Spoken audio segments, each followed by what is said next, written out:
21st Precinct, Sergeant Klein. A what? How do you know something's wrong? How many days haven't you seen him? How do you know he's been in the apartment all that time? You are in the muster room at the 21st Precinct, the nerve center. A call is coming through. You will follow the action taken pursuant to that call from this minute until the final report is written in the 124 room at the 21st Precinct. Do you have a key to get in? What makes you sure it's been bolted from the inside? All right. I'll send the officers around to have a look. Where can they find you? All right. Just stay there. I'll send them right over.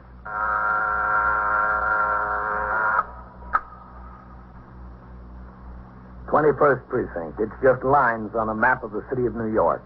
Most of the 173,000 people wedged into the 9/10 of a square mile between Fifth Avenue and the East River wouldn't know if you asked them that they lived or worked in the 21st. Whether they know it or not, the security of their persons, their homes, and their property is my job. My job and the job of the 160 patrolmen, 11 sergeants, and 4 lieutenants, of whom I'm the boss. My name is Kennelly, Frank Kennelly. I'm captain in command of the 21st. What makes a city? Not buildings, not subways, not business. People make a city. From dawn to midnight, from midnight to dawn, the rich and the poor and the good and the bad pour their lives together and stir up the city, as in the 21st, 7 days a week. It was Sunday morning and raining. I was on patrol when the chief inspector visited the precinct. In response to a radio signal, I returned to the house and conferred with the chief inspector, the commander of the uniformed force, for 35 minutes regarding conditions in the precinct. When the chief rose to leave, I walked outside with him to his car. It had stopped raining. Then I returned to the muster room and went around behind the desk to read the entry made in the blotter by Lieutenant Kenneth Gorman concerning the visit to the precinct by the chief inspector. That all right, Captain? Yeah. You walked in here big as life. Well, you've got to expect it, Ken. He's not going to call and tell you he's coming. Yeah, but not the day after I come back from my vacation, Captain. Could have waited until the night. Where'd you go, Ken? Maine. You like lobster, Captain? Who doesn't? You ought to go up the coast of Maine. You never had such lobster. Hey, listen, I heard they never heard of a broiled lobster in Maine. The only way they fix them is boiled. Is that right? Yeah, all these places have this great big kettle. You got to pick out the lobster you want from a little pen there. They're all crawling around live. They take and they dump it right in the kettle. And see, guess how much for lobster dinner for my wife, myself, and the 2 kids? And big lobsters, Captain. How much? $5.50. No kidding. Come in, sailor. Yes, sir. What's on your mind, sailor? I can't find my family, Lieutenant. What do you mean you can't find them? I'm on the cruiser St. Paul. We've been cruising the Mediterranean for 2 months. We just docked at Brooklyn Navy Yard this morning. I can't find them. Well, they're supposed to meet you, son? No, sir. They didn't even know I was coming. Oh. You see, we live in New York. I just came home and went to the house. It was burned out. There wasn't anybody there. There was a fire. 3 days ago, somebody told me. Where's this? 631 York Avenue. 21st Precinct, Sergeant. And the whole building's boarded up. It's really burned out. All right, 18, just a second. Hold on. I can't find them. I don't know where they went. Hey, Lieutenant. Yes? Heisman's ringing in. You said let you know. Ask him what's holding up that notification on Lexington Avenue for the 44th. The car's still sitting there. Yes. I was just wondering if you knew anything about it. What about the notification? It's got me worried to death. And did you ask around? Any of the neighbors? Oh, yes, sir. I asked around. Nobody's in the building. It was burned out. Keep on trying that. It's Sunday, and the stores there are all closed. What do you mean, your family? Your parents? No, sir, my wife and my baby. Oh. Did you ask any of the neighbors in the other buildings? Well, there isn't anybody living in the houses on either side anymore. They're getting ready to make a housing project there. And besides us, there were only 5 or 6 families left in our house. Hey, listen, do you remember the fire? A man over there told me there were some people killed. Do you remember that? Yes, there were some people killed. What's your name, sailor? Rollins, Joe Rollins. You run the cruiser St. Paul? Yes, sir. Gunner's mate, 2nd class. Hey, listen, who was killed? Not my wife and baby. I don't remember the name Rollins. I don't think so. Well, could you check? We're going to right now. I'll tell you what you do. Listen, how many people? 5. 5. Oh, God. Well, one of them was the city fireman, the other's lieutenant. I gotta know. How soon could I know? I'll tell you what to do, son. I'm Captain Kennelly. Yes, sir. That's my office right across the room there. It'll take a little while to look up the reports. Why don't you just have a seat in my office until we find it? Oh, that's all right. I don't mind. Well, it'll take a few minutes, Joe. You go ahead and sit in there. I'll be right in. Yes, sir. All right. I asked Sergeant Klein to get out the aided case cards and the unusual occurrence report for the fire at 3:30 in the morning 2 days before. It took a few seconds, not a few minutes, but I wanted the chance to read over the reports before I spoke to the sailor again. I read them and gave Sergeant Klein and Lieutenant Gorman instructions to call the Missing Persons Bureau and the Office of the Chief Medical Examiner to get more information concerning their subsequent investigations. Then I walked across the muster room to my office.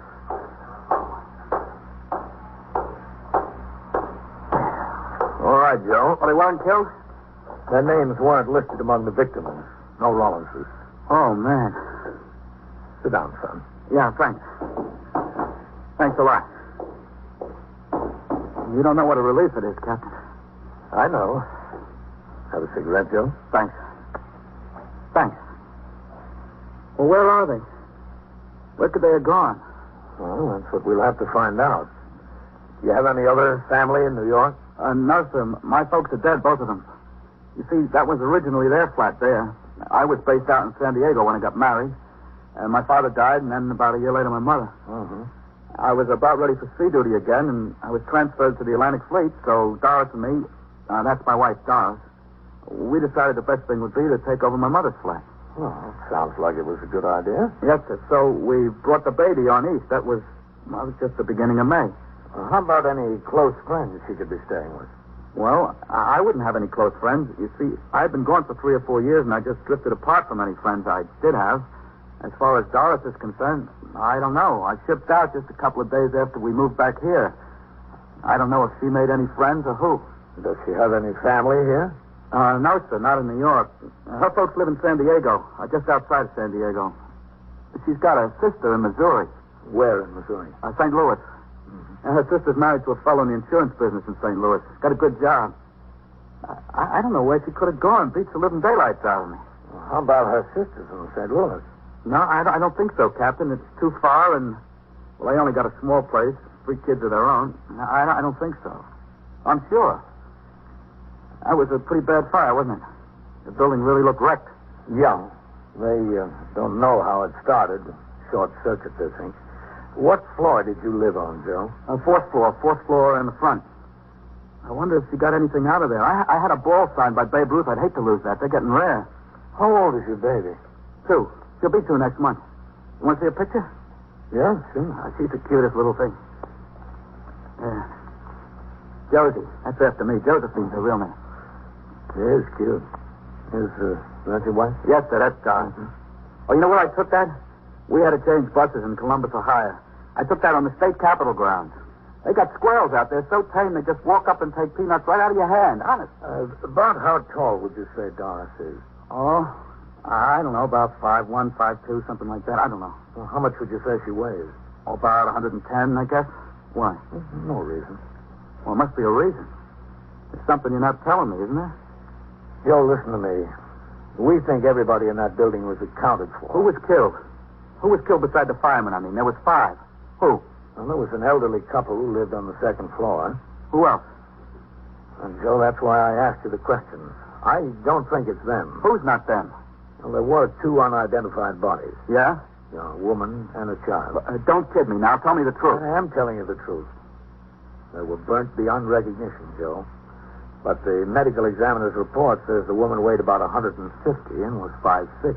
Oh, she's smaller than that, Doris. Much smaller. I know. And the child, they think it's a boy about 4 years old. They think, aren't they sure? Well, they were pretty badly burned, Joe. Well, if they're not identified, who could they be? Somebody must know them. Joe. Where are they? Look, Joe, our report was written the morning of the fire. The Missing Persons Bureau took over the investigation 2 days ago. Bodies have probably been identified by now. I've got my men out there checking.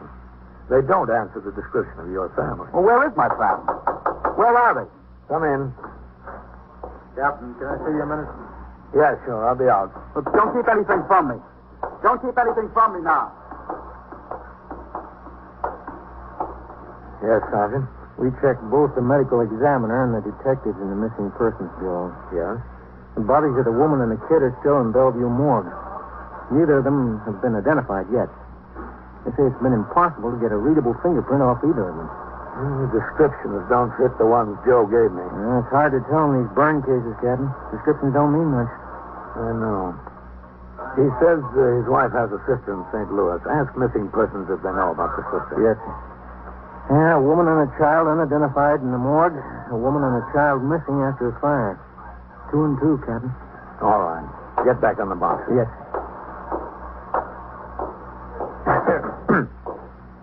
It's them, isn't it?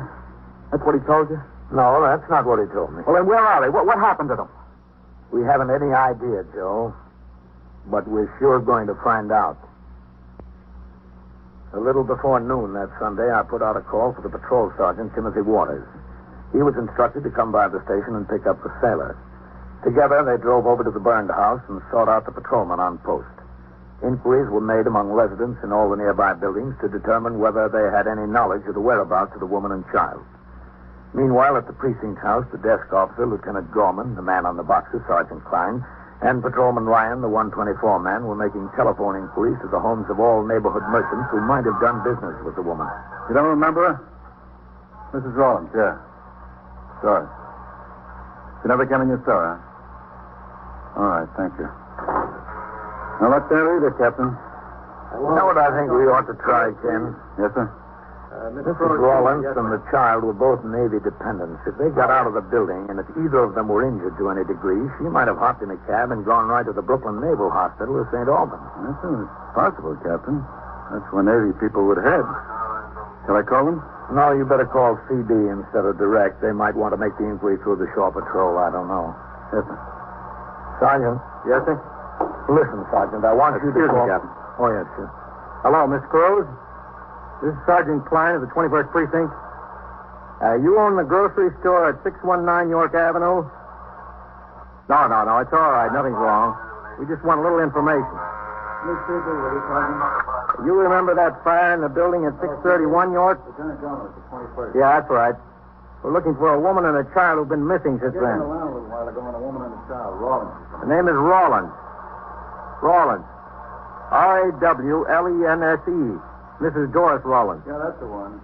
Did she do business in your store? They made at St. Albans. Yeah, I see. Naval Hospital. In case either the woman or the child was admitted as About 5'2" or 3, 110 pounds. 22 years old, very pretty. You get back to it. No, blonde. She has a little girl, 2 years old. You don't know her? Never saw her. All right. Thanks, Mr. Cruz. I'm sorry to have disturbed you. Goodbye. Nothing, Captain. I called CB, Captain. I'll make inquiries. All right. Who'd you talk to upstairs, Sergeant? Whitey Howard, Captain. Said you'd try to locate Lieutenant King and have him call you. Okay. When did CB say they'd get back to us, Ken? Right away, Captain. Is this where I report something? Yes, ma'am. Can I help you? My car's gone. Where's your pocket, ma'am? On 64th Street, right near Park Avenue.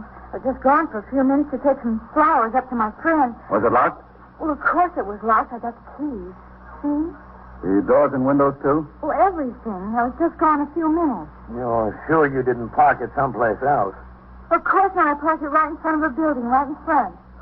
It was gone. Sergeant, who's catching upstairs? They're all out, Lieutenant. They're busy with the safe and lock squad on a couple of burglaries we had last night. You see that door back there? Yes. The detectives are all out, ma'am. You go through that door and talk to the officer. He'll take a report on it. Can I give you the report? No, ma'am. He'll take it. He's got the proper form. Through the door. That's all. Thank you very much. 21st Precinct, Sergeant Klein. Hey, Captain Kennelly. Who is it, Lieutenant King? No, sir, the division captain. Oh, all right, I'll take it right here. Go ahead, Captain. Captain Kennelly. Hello, Ben. Yeah. Tomorrow night? Yes, I'm working my night, too. All right, sure. What? 21st Precinct, Sergeant Klein. The chief will be back at 10? Yes, he's here, sir, but he's on the phone. Okay, Ben, I'll see you. Bye. Hold on, Lieutenant. Lieutenant King calling in, Captain. Sergeant, leave a note on my desk. I'm to cover division between 7 and 10 tomorrow night for the deputy chief. He's got a PAL meeting at the Waldorf. Yes. All right, I'll take Lieutenant King. Captain Kennelly. Hello, Matt. Did Whitey Howard tell you what we've got about the sailor? Yeah. Well, the poor kid's about half crazy over it. No, neither can I.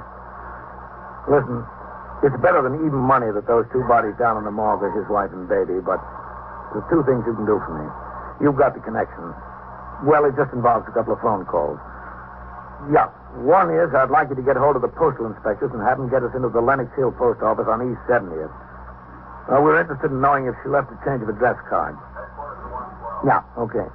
No, that's fine, Matt. Yeah. And the other is to check your source at Con Ed and see if she ordered electric service at another address before or after the fire. Thanks, Matt. I certainly appreciate it. Yeah, I'm sorry to bother you at home. Okay. We'll wait for your call. So long. Will he be able to manage it, Captain? Yeah, I can. He'll get right on it. Well, I hope I'm wrong. But I think we're all just wasting a lot of time. In another half hour, Sergeant Shea returned to the station house with Joe Rollins. The sailor stood by dejectedly as Sergeant Waters reported to me that he and the patrolman on post had interviewed tenants, neighbors, and merchants. They all knew Mrs. Rollins and the child on sight. Some had recalled seeing them on the afternoon and morning before the fire. Not one remembered seeing them on the street during the fire. More important, not one remembered seeing Mrs. Rollins the afternoon following the fire, when most of the tenants gathered at the scene in the hope of salvaging some of their belongings. Sergeant Waters resumed patrol and left Joe Rollins sitting in my office. I read accumulated reports and approved the list of cabarets to be inspected by the patrol sergeant that night. Ellen called, and I made arrangements to meet her in Midtown for dinner. Then I went back to reading and signing reports. Finally, the sailor raised his head. Captain, Yes, Joe? where they got them? Where have they got what? The bodies. Oh. At the morgue, Bellevue. I want to look at them. They're burned beyond recognition, Joe. I want to see them. I want to see if they're mine. Wouldn't do you any good. I want to see them. I can tell. Missing Persons Bureau says there's only one possibility.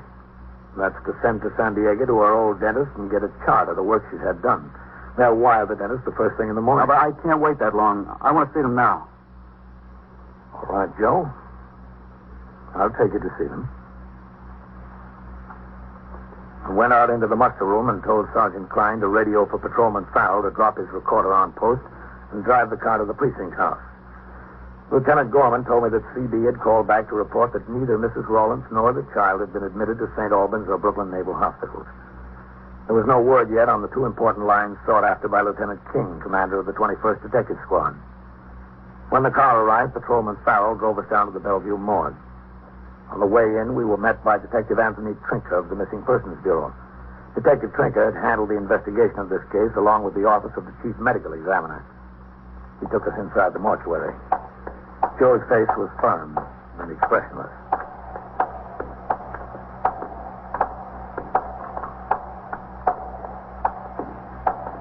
All right. That one, Arthur.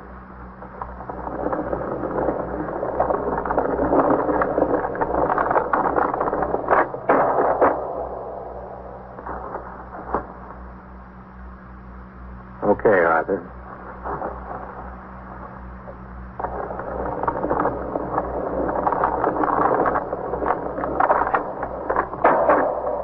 Over here now.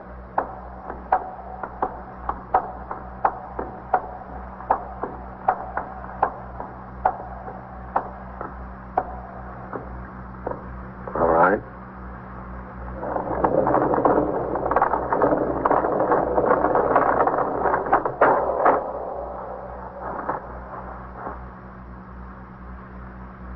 They don't even look like people. All right, Arthur.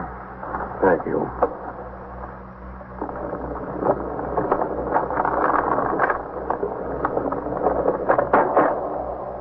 Let's go this way, huh? Not even like people. This was your idea, Joe.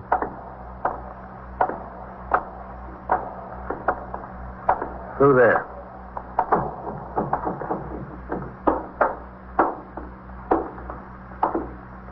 Have a seat over there. Captain. Thanks, Tony. Joe? Oh, that's all right. I told you identification would be impossible. I don't even know if we can identify the woman through dental charts or x-rays. As far as the child's concerned, we can't even tell for sure whether it's a boy or girl. That's how bad things are. Tony, you estimated the weight of the woman at 150 or so and the height 5'6". The child you said was about 4 years old, probably a boy. Those descriptions don't match up with Joe's family. No, they don't. The burn cases can have peculiar results. Some of the victims appear larger, some smaller, some the same size. It depends on a lot of factors. Look, I don't care about facts. Just give me facts. That's all, facts. You want it straight, Joe? I've been asking for it straight. All day I've been asking for it straight. Nobody gives me an answer without a head. All right. It's as simple as this. If that isn't your family, where are they? I can answer that one. I know where they are. Detective Trinker told me he would not file his final report until after he received the dental charts and x-rays from San Diego. We walked back out to the car and rode uptown to the 21st in complete silence. Even the radio was quiet. Only 4 calls came over from 30th Street to the house. Inside the muster room, Lieutenant Gorman told me that Lieutenant King had called. Both of his lines fizzled. Con Ed showed no change order in electric service for Mrs. Rollins, nor had she filed a change of address card at the East 70th Street post office. It was 4 o'clock. I turned out the platoon for the night tour. Joe Rollins stood in a corner. He watched blankly as I spoke to the men. He didn't seem to notice them as they marched out the door. He followed them out. I went after him. Joe. Where are you going, Joe? I don't know. Back to my ship, I guess. I won't bother you anymore, Captain. Wasn't any bother, Joe. It's the job. But I'm worried about you.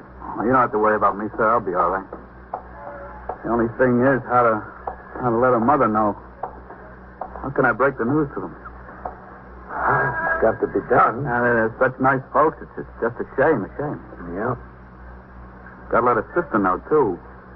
You know, we stopped there for a day on the way from the coast. She showed us a real time in St. Louis. Oh, we sure did have fun.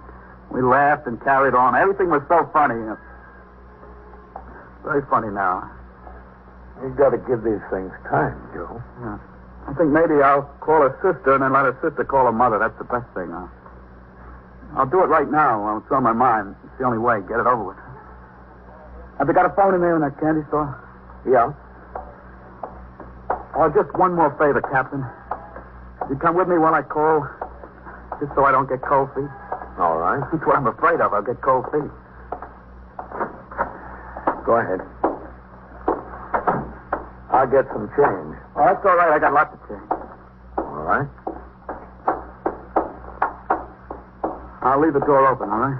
Sure, if you want. I got her sister's number in my wallet. You know, in case of emergency. You dial 211. That's long distance.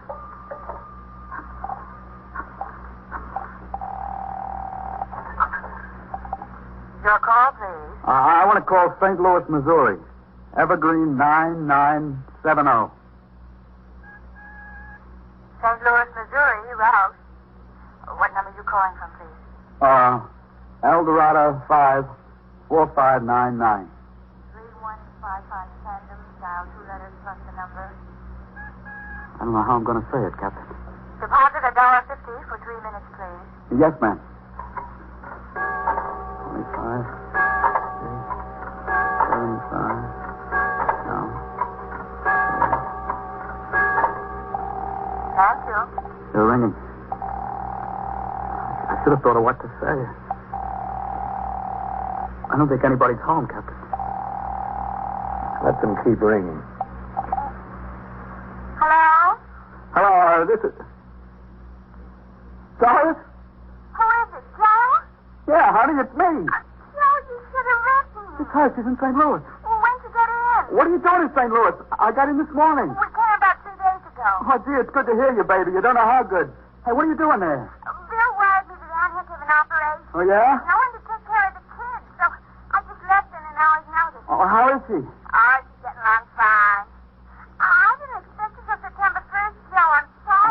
right, baby. It's all right. How's Josie? Wonderful. Getting bigger every day. She just loves her cousin. How do you feel? Oh, fine. Just fine. Hey, listen, I got some big news for you. You made peace? No, nothing like that. This is really very funny. It's a riot. The house burned down. The house burned down. Joe, what are you talking about? Look, I'll explain it to you when I get there. Joe! Kiss everybody for me. I'm taking the next plane. I'll wire you from the airport. Joe, what about the house? I missed the plane, baby. I'll tell you when I get there. Goodbye. Thank God. Joe, I'm happy for you. I'm pretty happy for myself. Except, who are the woman and child down there? You've got your problem worked out, Joe. Let us worry about this one.